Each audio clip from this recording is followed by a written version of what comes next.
Lucas capítulo 6, o verso 6 diz assim: E aconteceu também em outro sábado, que entrou na sinagoga e estava ensinando. E havia ali um homem que tinha a mão direita mirrada. E os escribas e fariseus atentavam nele, se o curaria no sábado, para acharem de que o acusar. Mas ele, conhecendo bem os seus pensamentos, disse ao homem que tinha a mão mirrada: Levanta-te e fica em pé no meio. E levantando-se ele, ficou em pé. Então Jesus lhe disse: Uma coisa vos hei de perguntar: é lícito nos sábados fazer bem ou fazer mal? Salvar a vida ou matar? E olhando para todos ao redor, disse ao homem: Estende a mão. E ele assim o fez, e a mão lhe foi restituída sã como a outra. E ficaram cheios de furor. Uns com os outros conferenciavam sobre o que fariam com Jesus. Amém. Pode sentar, irmãos.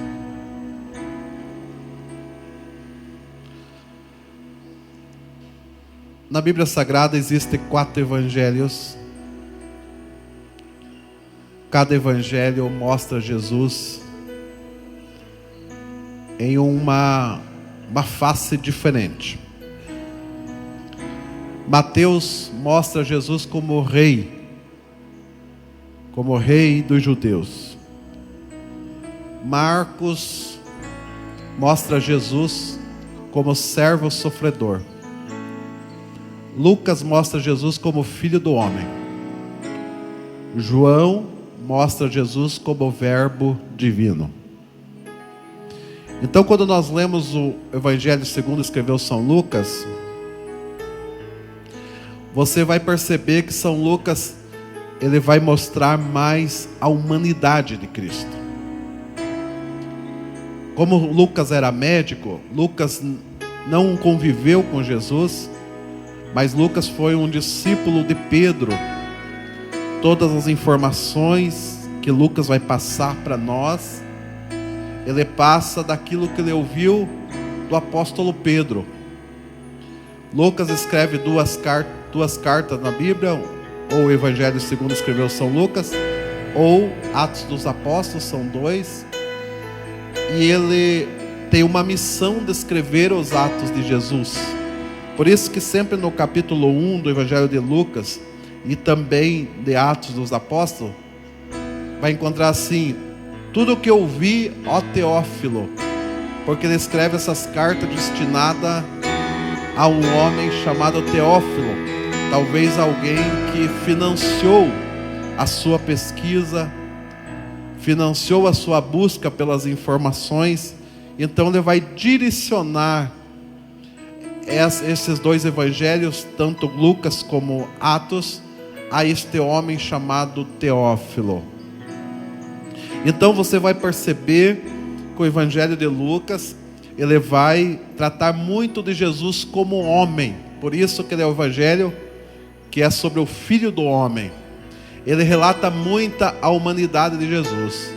Quando Jesus quando Jesus suou gotas de sangue, o único evangelho que vai falar sobre isso é o Evangelho segundo São Lucas. Mas observa uma coisa interessante nessa história, que como ele trata da humanidade de Jesus, vai acontecer a cura de um homem que tinha um problema muito sério. Esse homem tinha a mão mirrada, ele tinha a mão seca, a mão dele não tinha movimento.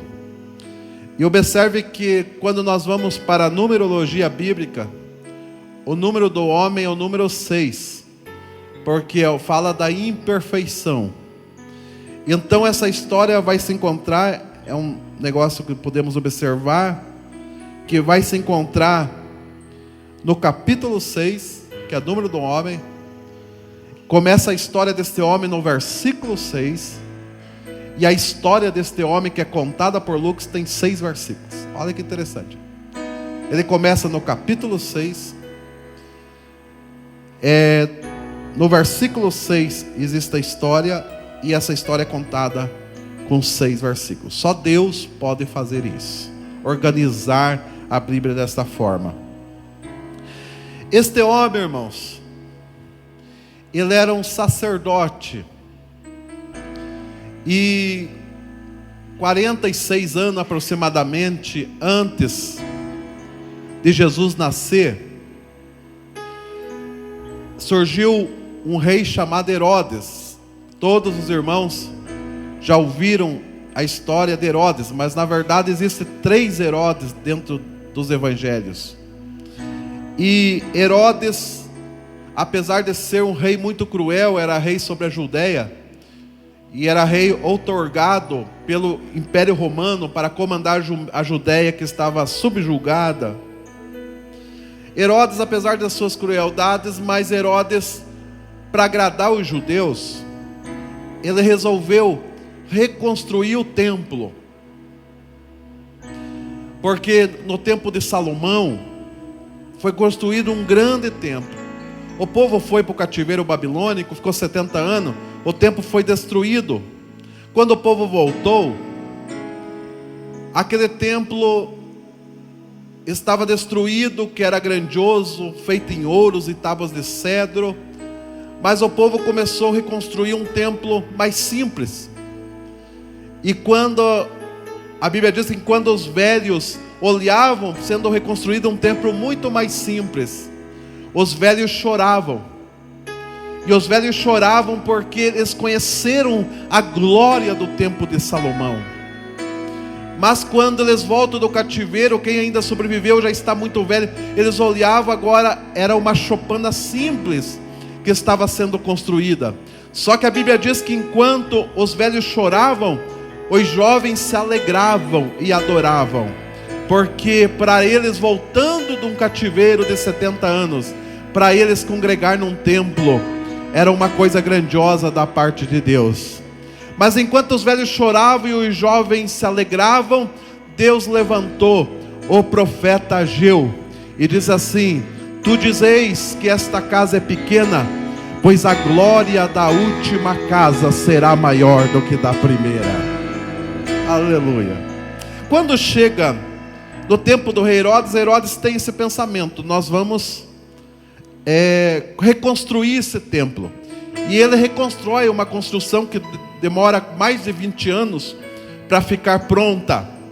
Só que quando ele vai fazer o acordo com os judeus para reconstruir, os judeus, eles dizem para Herodes assim: só que tem um problema, para se reconstruir o templo, só sacerdote pode estar lá.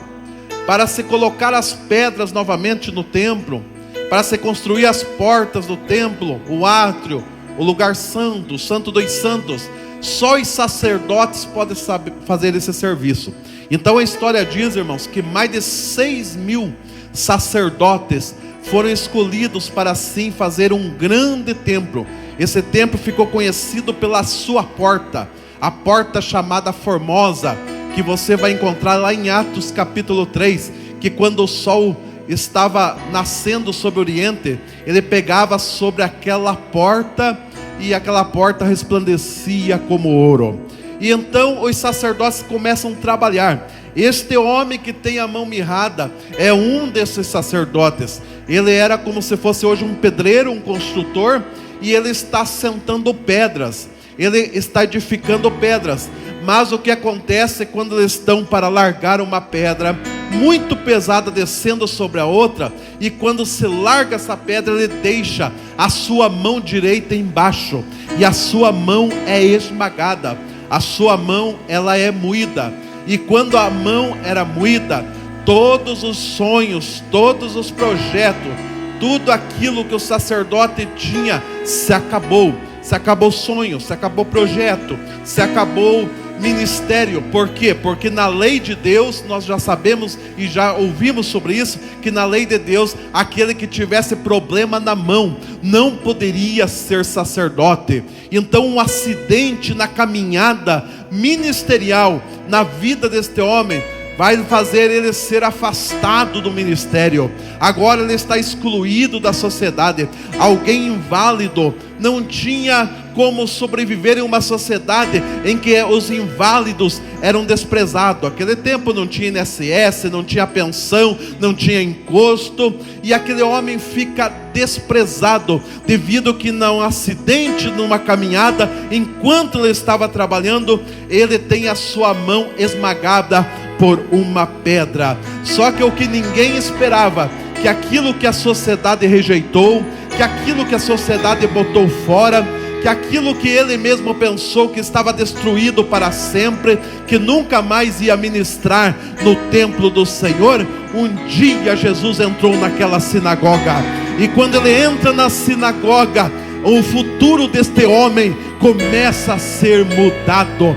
Eu não sei o tipo de pessoas que entrou aqui, mas eu sei que Deus está me direcionando para uma palavra profética nesta noite. Talvez você pense que está destruído os teus sonhos, talvez você pense que está destruído o teu projeto, porque você teve um acidente na sua caminhada. A uma altura da caminhada você falhou, a uma altura da caminhada você pecou, mas eu quero dizer para você nesta noite, Jesus de Nazaré está aqui.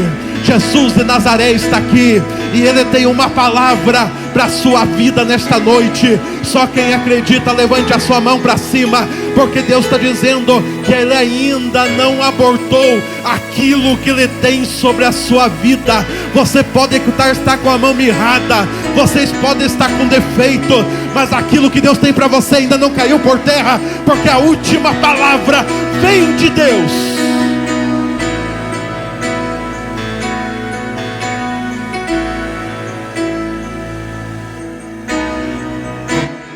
Aleluia. Interessante que este homem, irmãos, ele estava no lugar bem fundo da sinagoga. Para quem nunca viu uma sinagoga, irmãos, ela é uma espécie redonda, ela é muito grande.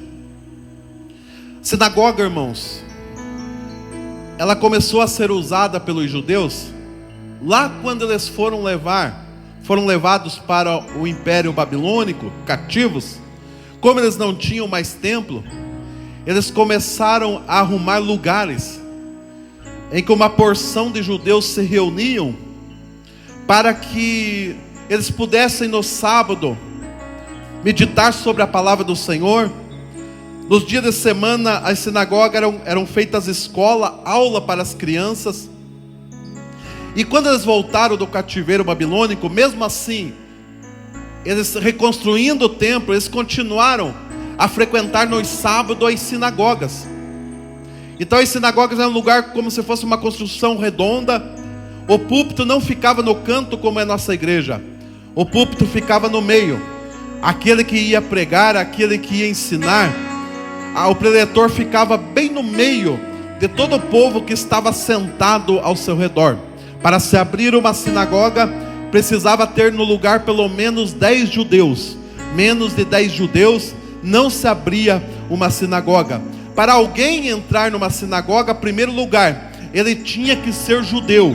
Segundo lugar, inválidos, pessoas com defeitos, só podiam entrar numa sinagoga se eles amarrassem o lugar em que era o seu defeito e escondessem, ou seja, embaixo da roupa, embaixo das suas vestimentas, eles amarravam e colocavam. Por exemplo, se alguém estava com a mão mirrada, eles então escondiam essa mão para assim poder entrar na sinagoga. Quando eles chegavam dentro da sinagoga e começavam as orações, as tefilá, e quando alguém estava ensinando, o príncipe da sinagoga dava essa oportunidade para um fariseu, para um escriba ensinar a palavra de Deus. Então todos tinham que ficar sentadinhos. Ninguém poderia levantar enquanto alguém estava ministrando a palavra de Deus. Sabe o que eu aprendo com isso, irmãos? Que hoje nas nossas igrejas, quando você ouve a palavra de Deus, irmãos,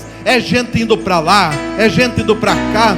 Tem gente que vai no banheiro umas 10 vezes, tem gente que levanta, atrapalha o outro, tem gente que fica conversando com o irmão no lado. Mas nós devemos aprender, irmãos, que na casa de Deus tem que ter reverência. Na casa de Deus, e quando Deus está falando, nós só sentamos e ouvimos e adoramos.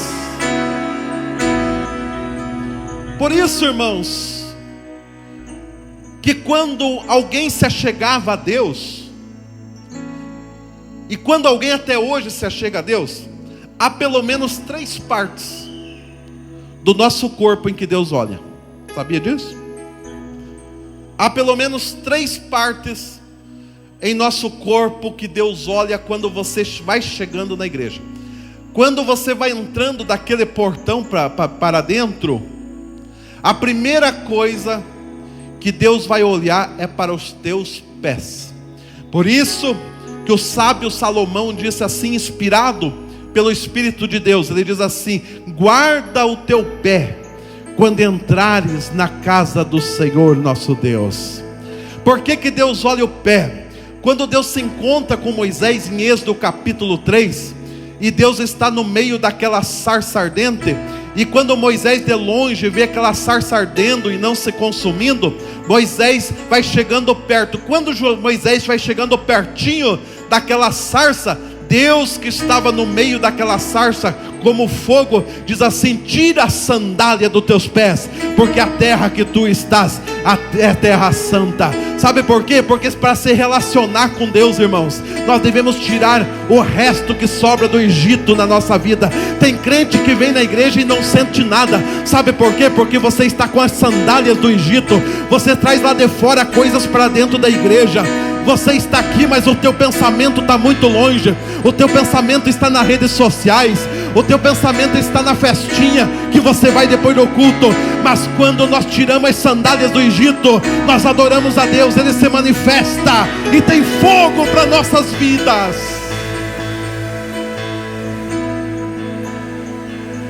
Aí depois disso, irmãos, tem a segunda coisa que Deus sempre olha para nós. Deus vai olhar para o nosso coração. Deus nunca vai olhar para alguém no culto. Deus nunca vai olhar para alguém aqui dentro, irmãos, pela sua aparência física. Deus não vai olhar para você se você está com o melhor sapato. Deus não vai olhar para você se você está com o melhor terno de todos. Deus não vai olhar para você se você está com camisa da Dudalina. Deus não vai olhar para você se você está, irmã, com o melhor vestido. Deus vai olhar o teu coração. Por isso que quando Deus manda Samuel ungir Davi, passa-se 6 filhos que eram maiores, 6 filhos de Jessé, que eram maiores e melhores que Davi, e quase que Samuel entra no engano. Mas Deus diz para Samuel: ó Samuel, sabe qual é o teu problema, Samuel? Você olha a aparência, mas eu olho o coração. Ele não chegou. E diga mais uma coisa: ninguém vai se assentar à mesa enquanto ele não chegar, porque eu olho o coração. Eu olho o coração.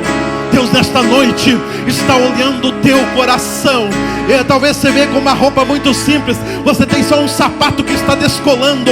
Você tem uma meia rasgada. Você tem uma calça que quem sabe não serve mais. Mas Deus nesta noite não está olhando para a tua roupa. Deus nesta noite está olhando para o teu coração. Coração de adorador, coração de crente, coração de servo fiel. Namacha andaraba cantará.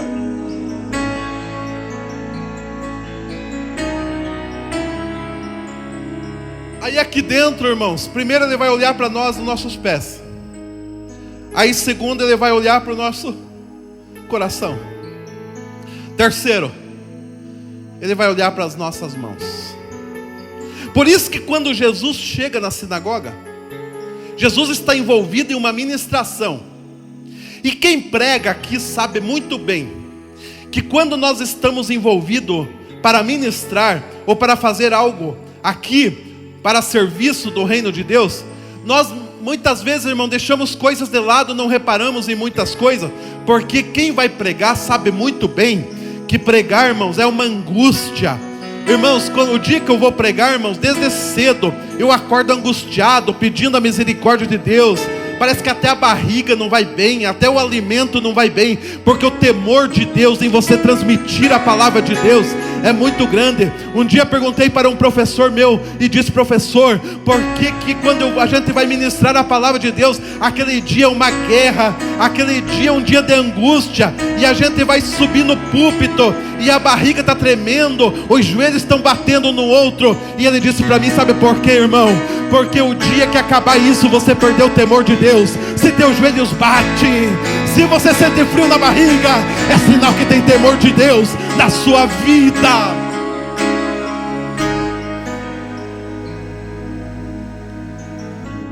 Então, irmãos, Deus sempre vai olhar para as nossas mãos, e é isso que Jesus vai atentar. Apesar de ele ser o ministrante, mas ele não perde nada de vista o que está acontecendo dentro daquele culto. Ele não perde nada de vista o que está acontecendo dentro daquela congregação. E ele atenta olhar para um homem que está lá no fundo, para um homem que está lá no canto.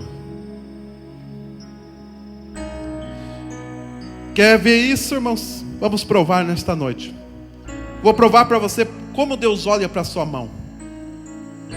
Quando Deus vai instituir o culto divino, ele fala a Moisés assim, e diz assim: Moisés, diga ao povo que ninguém chega a mim de mãos vazias. Um dos princípios do culto, irmãos, é nós sempre trazer em nossas mãos algo para Deus. O crente, irmãos, não pode vir despreparado. Se você canta, irmãos, venha preparado com hino. Porque talvez num culto Deus manda deixar teu hino no óleo, no outro ele diz: hoje eu vou te usar. Vai preparado. Sempre você tem que trazer algo na sua mão. Você que prega, irmãos, tem que estar sempre preparado. Porque você não vai ter tempo de se preparar se você foi pego de surpresa. Por isso que o crente tem que trazer a sua Bíblia na mão. Hoje está uma modinha aí de trazer celular para a igreja e esquecer a Bíblia. Mas eu quero dizer, pregador de verdade ainda anda com Bíblia na mão. Sabe por que Deus olha para a sua mão? Da oferta que você traz. Nós estamos vivendo, irmão, uma tecnologia muito avançada. E eu estava pensando esses dias, eu quero ver daqui 2, 3 anos, não sei se chega a isso, como os irmãos vão ofertar na igreja. Porque o dinheiro está acabando. Hoje é um negócio de Pix, hoje é um negócio de transferência, e o dinheiro está acabando. E os nossos crentes até aproveitaram da situação. E como nós não temos maquininha, e fica até feio ficar passando maquininha na hora da oferta, isso estraga culto. Mas como nós não temos, os crentes também vão esquecendo da sua oferta missionária, do seu dízimo. E eu vejo muitas vezes o irmão que está recolhendo a oferta está passando nos lugares e ninguém dá um centavo. Às vezes até nos nossos púlpitos, irmãos, os nossos obreiros esquecem de trazer oferta. Mas Deus está dizendo assim: querem fazer um culto a mim, que eu receba? Não chegue a mim de mãos vazias, porque ofertar ao Senhor é também adorar. Quando você oferta, você está adorando a Deus, você está adorando a Ele que te deu tudo. E você diz assim: assim como o Senhor me deu saúde, assim como o Senhor me abriu as portas, assim como o Senhor me deu trabalho, eu também estou ofertando na sua obra, e estou fazendo parte deste culto. Quando Davi queria, irmãos, edificar um templo, ele chama o profeta Natã e disse assim: olha, eu estava pensando e observei que eu moro num palácio, mas a arca do Senhor está sobre uma tenda. Então eu tive uma ideia, fiz um projeto. Eu vou construir uma casa para o meu Deus.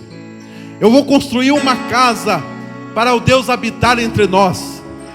E Natã não estava muito na direção de Deus naquele momento.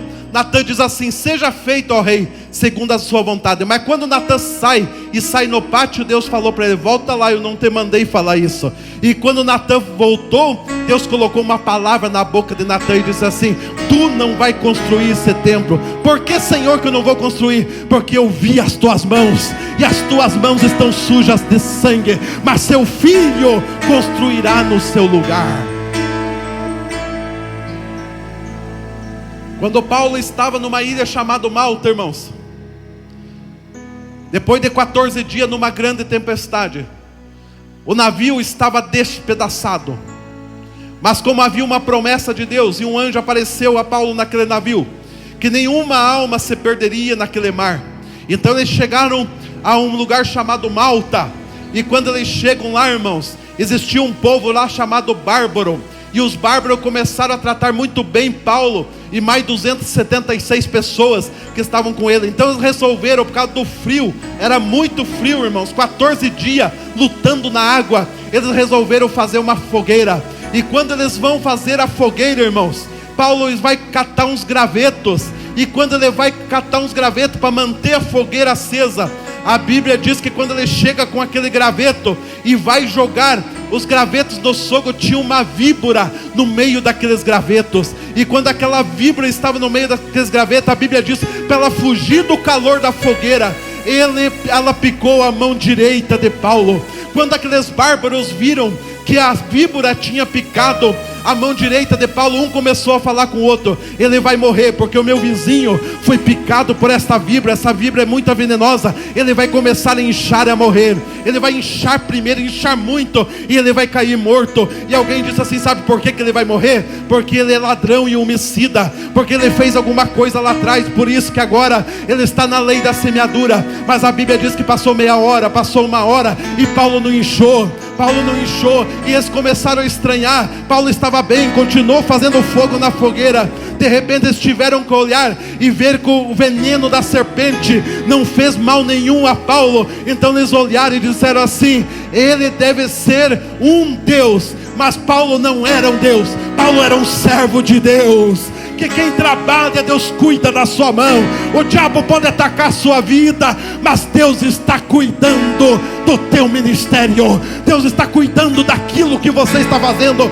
Deus está de olho na sua mão. Só quem acredita, levante a mão para cima. Eu quero profetizar para você em nome de Jesus. Em nome de Jesus, Deus vai encher hoje a tua mão de unção. O veneno da víbora não vai ter poder sobre a sua vida, porque crente que tem poder de Deus não é inchado. Crente que tem poder de Deus não incha. E Deus dá vitória. Aonde Paulo colocava aquela mão, Deus curava os enfermos, e o nome do Senhor foi glorificado. Aleluia. A mão para Deus é muito importante, irmãos, porque quando Deus faz a mão do homem, Deus resolve fazer 5 dons ministeriais. Dons, como nós falamos quinta-feira aqui, não são 9. Na verdade, existem 32 dons. Se Deus quiser, quinta-feira falamos sobre isso. 32 dons. Eles estão divididos em 3 partes: dons do Espírito, dons de serviço e dons ministeriais. E quando Deus vai falar sobre ministério, porque ministério é trabalho, e trabalho se faz com a mão, Deus, na sua infinita sabedoria, Ele vai instituir 5 ministérios. Efésios capítulo 4, versículo 11, Paulo diz assim: e Deus mesmo deu uns para apóstolos, outros para profetas, outros para evangelistas, outros para pastores e outros para doutores. Vou repetir novamente. Paulo está dizendo em Efésios 4:11: e Deus mesmo deu uns para apóstolos, outros para profeta, outros para evangelistas, outros para pastores e outros para doutores. Por que que é 5 ministérios? Porque são os 5 dedos da nossa mão. Primeiro, apóstolo. Apóstolos foram os fundadores, os que colocaram a doutrina de Cristo em ação. É o dedo mais forte, porque se não existisse o alicerce dos apóstolos, a igreja não estaria hoje aqui. Se alguém não defendesse lá atrás as doutrinas da igreja, a igreja hoje seria tomada de heresia. Mas Deus levantou apóstolo, o fundamento, o dedo mais forte. Mas na igreja também Deus levanta profeta. Profeta é esse dedo aqui, porque às vezes Deus precisa levantar um profeta e apontar o dedo para nós, para nos corrigir, para nos guiar e redirecionar de volta nos caminhos. Profeta tem que ter na igreja, irmãos. Os profetas não podem sumir da igreja. Eu estou falando de profetas de verdade. Eu não estou falando de profeta que revela número de CPF, profeta que revela coisa de macumbaria, mas não sei o que. Eu estou falando de profeta que aponta o dedo e diz assim: a igreja precisa se arrepender, a igreja precisa mudar, a igreja precisa se converter. E Deus quer levantar profeta nesses últimos dias. Se você quiser ser um profeta de Deus, pronto para pagar o preço, nem que seja jogado no poço, mas Deus está pronto para te dar esse dom. Aí, irmãos, vem o terceiro. E o terceiro é evangelista. Agora observe comigo. Faça assim com sua mão. Faça assim. Feche ela. Vou te dar um segredo da mão hoje. Qual que é o maior dedo que tem? É o dedo do meio. Então veja bem, se o polegar é apóstolo e o dedo que aponta é profeta, esse dedo aqui é evangelista. Por que que evangelista é o dedo maior? Porque a maior missão da igreja é ganhar almas para o reino de Deus. Tem que ter evangelista na igreja, não só de carteirinha, não só de credencial. Evangelistas que tenham amor pela obra de Deus. Alguém que vai buscar longe e traz uma ovelha para o redil. Deus precisa de evangelista. Talvez muitos pensam na nossa geração: eu quero que Deus me transforme num pregador, eu quero que Deus me faça de um pregador da palavra. Mas você não quer ganhar nenhuma alma, não vai acontecer nada. Deus está precisando de dedo evangelista. O maior ministério que tem na igreja é o evangelismo. O maior ministério que tem na igreja é missão. Aí vem o quarto dedo. Observe que o quarto dedo, irmãos, é o dedo da dedo da aliança. Se bem que às vezes eu vejo que uns homens casados não carregam aliança, né? Cuidar com isso, irmãos.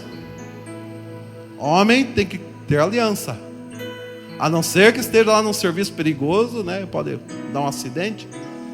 Caso contrário, irmãos, para não se fazer de solteirinho por aí.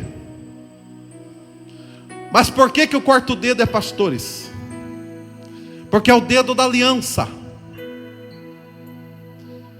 E nesse dedo, irmãos, tem um pequeno vaso sanguíneo que ele vai para o coração. Porque o pastor ele precisa ser casado com a igreja. Às vezes alguém reclama assim e diz assim: ser pastor não é fácil, porque ser pastor tem que estar dentro do povo, tem que saber entrar, saber sair. Pastor tem que estar sempre com o povo, resolvendo o problema. Irmão, mas Deus chamou nós para quê? Deus chamou nós justamente para isso. Deus não chamou pastor, irmão, para ficar sentado numa cadeira, atrás de uma escrivaninha, num gabinete pastoral. Deus nos chamou, irmãos, é para resolver problema, é para pegar a ovelha ferida, curar, é para guiar a ovelha, é para carregar a ovelha quando necessita ser carregado. Porque o pastor precisa ter amor pela obra de Deus, pela igreja. E a Bíblia diz que o bom pastor dá a vida pela igreja. O mercenário, quando vê vir o lobo, ele foge, mas o pastor dá vida para a igreja. O bom pastor dá vida. Então, irmãos, você pode agradecer a Deus que Deus deu um ministério para a igreja de pastoreado, em que tem um pastor que ama a tua alma, tem um pastor que quer ver o melhor para ti, tem um pastor que está na direção de Deus, para que você possa ter sucesso na vida. Aí vem o último. Doutores. Qualquer ministério, irmãos, é incompleto se não tiver conhecimento. Por que que o de domingo, irmãos, ele é pertinho do pastor? Ele é grudado com o pastor. Ele cede com o pastor. Porque um pastor precisa ter conhecimento de causa. Porque muitos pensam assim, mas é ser fácil ser pastor, por quê? Ser pastor é só lá pregar.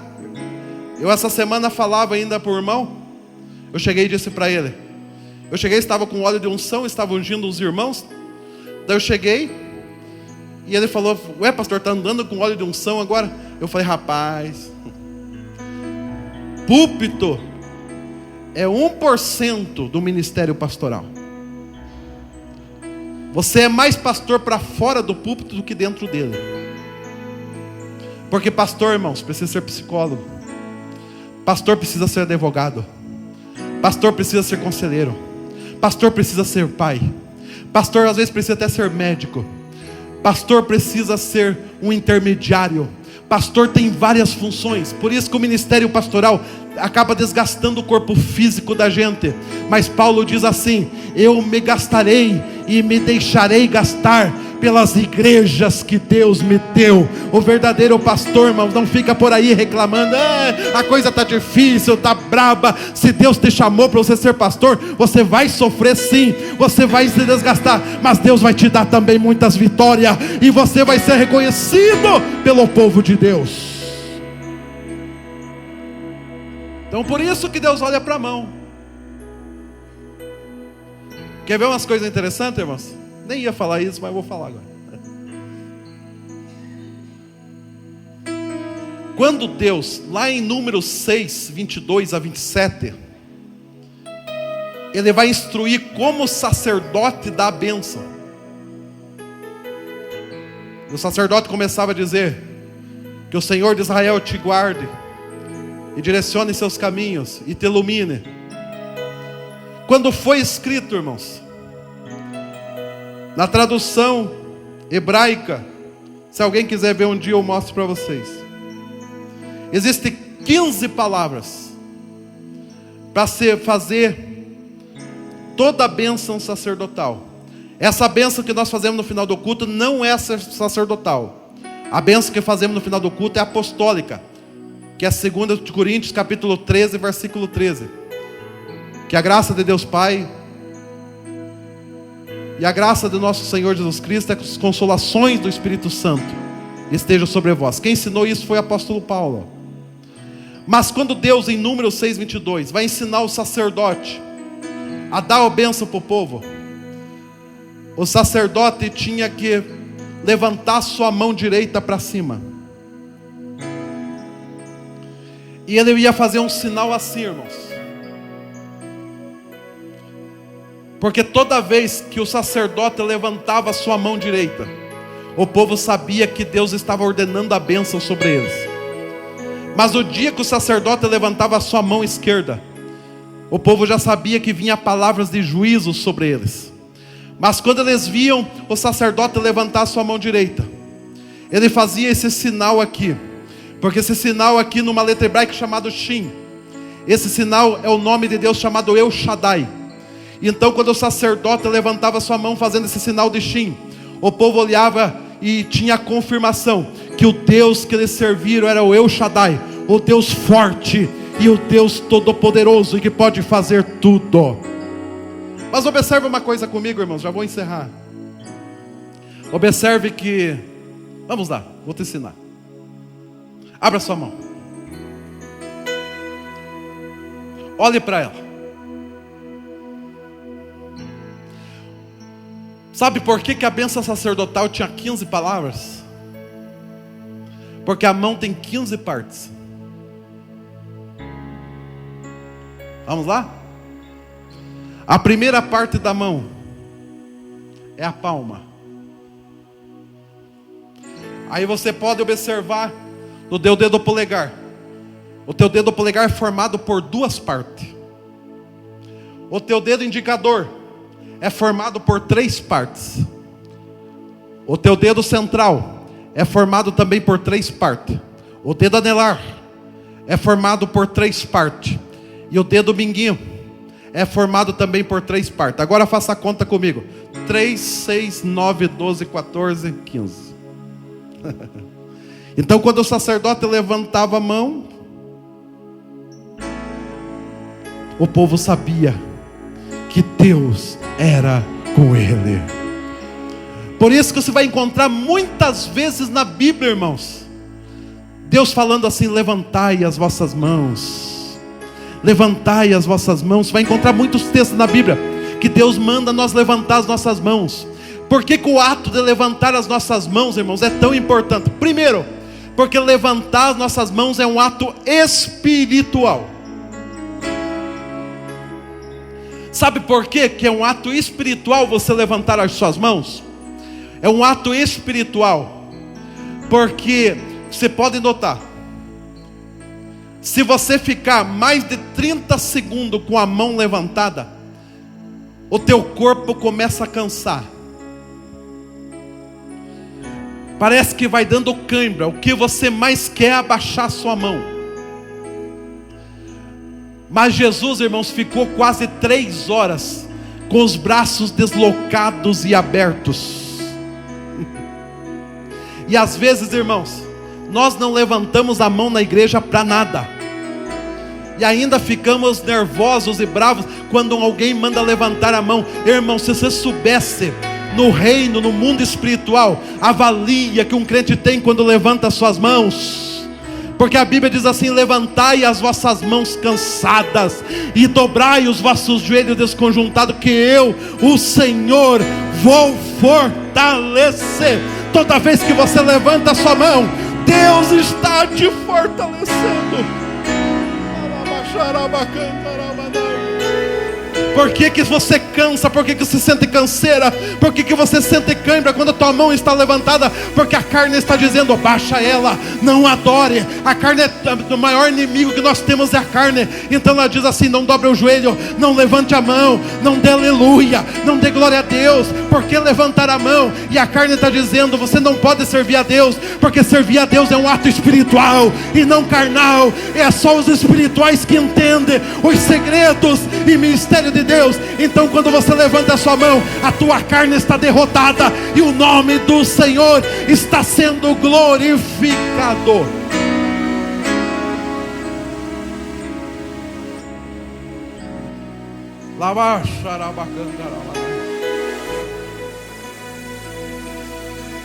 Vamos estar em pé.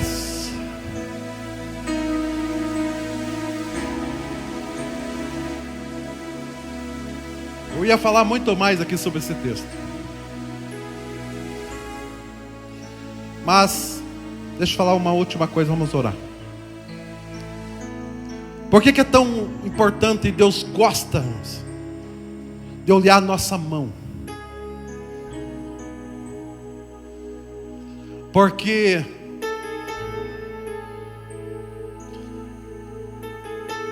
alguns sábios dizem, irmãos, que quando você levanta a mão embaixo da sua cabeça, você está mais racional do que espiritual. Porque a cabeça fala de racionalidade humana. Então quando você levanta a mão meio baixinho, vou levantar só um pouquinho. Quem comanda é a tua mente. Mas quando você levanta acima da sua cabeça, algo sobrenatural que acontece, porque você está dizendo, passando uma mensagem para Deus, e você diz assim: eu levantei acima da minha cabeça, apesar de eu sentir dores, apesar do meu cansaço, apesar de minha carne dizer assim: não faça, não levante, mas eu levantei porque minha razão não é capaz de direcionar a minha vida, mas quando eu levanto a mão para cima da minha cabeça, É como se Deus estivesse dando a mão para nós, dizer: quem guia você sou eu, quem direciona você sou eu. E observe uma coisa aqui, irmãos, isso é muito tremendo, é profundo, que quando você levanta a sua mão para cima, faça isso para você aprender, faz.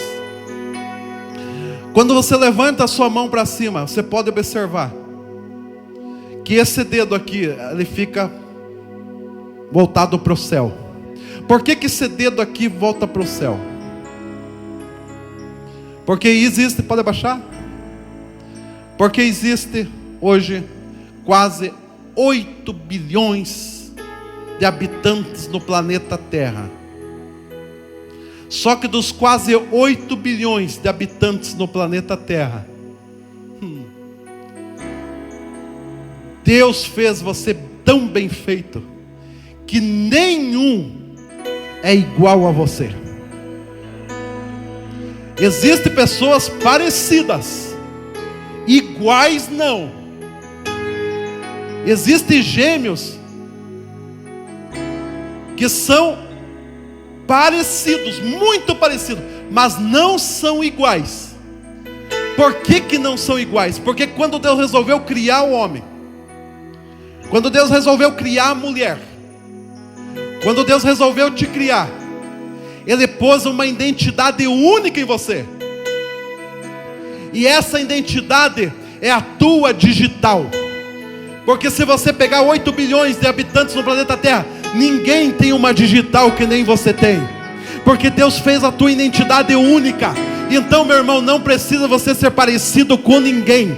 Não precisa você pregar igual a ninguém. Seja você mesmo. Porque quando você levanta a mão para cima, Ele te conhece e diz: eu que fiz o Isaac, eu que fiz o irmão Toniel, fui eu que fiz o irmão Oscar, sou eu que fiz o irmão Osmir, e eu conheço a mão dele. É a mão dele que está levantada, é a mão dele que está adorando. Eu vou dar bênção, eu vou abrir a porta, eu vou fazer milagre, eu vou derramar unção sobre a vida dele. Aí os céus se abrem para nós, irmãos, e o nome do Senhor é glorificado na nossa vida. Você sai alegre de um culto, você sai cheio do poder, do óleo, da autoridade de Deus. Deus te dá dons ministeriais, Deus te dá dom de serviço, Deus te dá dons espirituais, porque Ele te conhece. Você é único, você é único, você é único. Eu sinto a glória de Deus aqui. Eu sinto a presença de Deus aqui neste lugar. Receba uma glória de Deus nesta noite. Você que chegou aqui desanimado, triste, aflito, angustiado, receba em nome de Jesus uma alegria. Você é único na presença de Deus. Você é única, e Ele está aqui nesta noite para receber a tua adoração. Ele está aqui nesta noite para mudar a tua história. Talvez como esse homem, você caiu na caminhada, teve um acidente, mas Jesus está aqui dizendo para você: estenda a tua mão, estenda a tua mão, estenda a tua mão. Hoje é noite de cura, hoje é noite de restauração, hoje é noite de vida nova.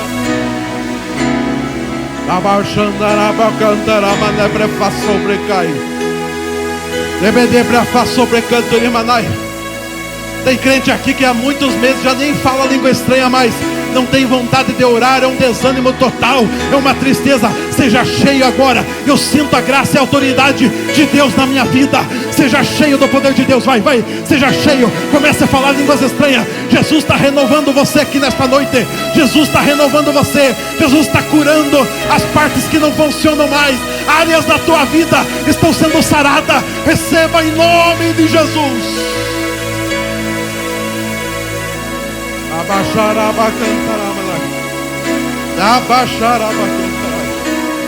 Aleluia, aleluia, aleluia, aleluia. Mais uma vez, só levante sua mão para cima.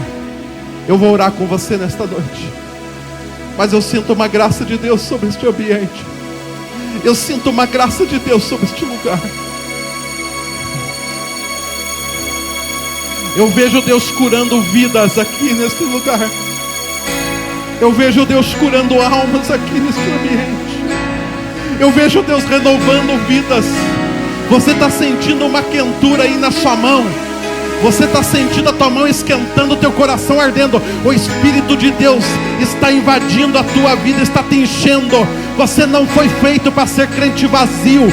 Você não foi feito para ser panela vazia. Você foi feito para ser cheio da glória, cheio do poder, cheio da presença de Deus. Então receba uma carga de poder de Deus sobre a sua vida nesta noite. Enfermidades já estão caindo por terra. Enfermidades estão indo embora pelo poder poderoso do nome de Jesus.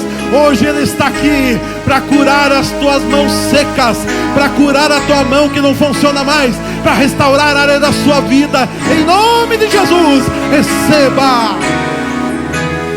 Pai amado, Pai santo, Pai poderoso, Senhor amado, falamos da tua palavra, Senhor. Vem agora, Senhor, começa, Senhor, a mover os ambientes, Senhor, começa a mover ministério.